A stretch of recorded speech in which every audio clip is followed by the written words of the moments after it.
everybody, Dr. Pat here again with a video blog on the coaching competencies of the International Coach Federation. Last time we talked about coaching presence, which I said was a key part of coaching, and coupled with that is the ability to establish trust and intimacy with your client. The key part of coaching as a new profession that has evolved, that is a response to the others that are out there like therapy and counseling, consulting.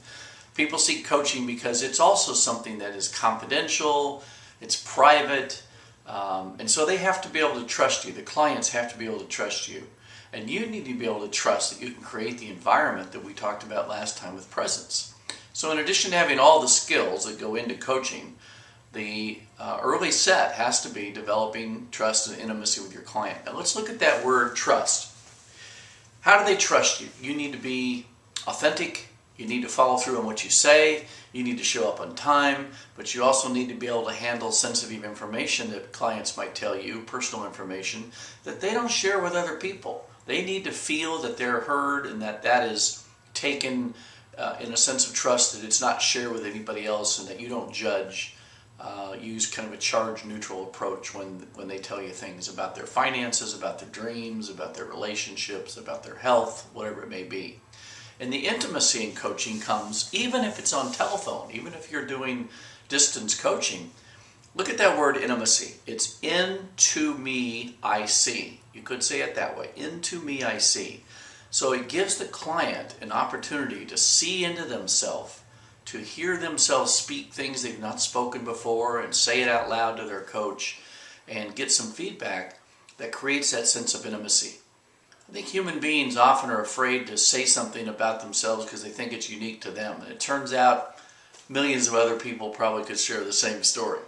So coaching is about helping people make sense about what they have that's truthful to them now, what they want, and what is in the way of that success.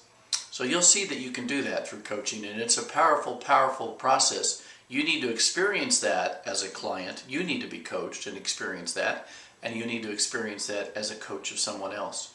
There's a favorite phrase that I have from my good friend Margaret Wheatley in her book, Turning to One Another. I'll read this toward the end here. It's the first statement in her book.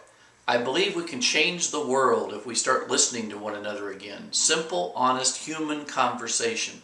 Not mediation, negotiation, problem solving, debate, or public meetings. Simple, truthful conversation where we each have a chance to speak, we each feel heard, and we each listen well. The reason that strikes me as powerful, if it goes back to the ability and the need for human beings to feel connected. Coaching has responded to that need for feeling connected. And a coaching conversation with the competency of trust and intimacy creates a connection that allows magic to happen in the person's life. I've seen it in many, many, many of my clients over the 22 years that I've been coaching now. And there's some remarkable stories. So look forward to you sharing some of your stories with me. Good luck in your coaching. Until next time, this is Dr. Pat signing off.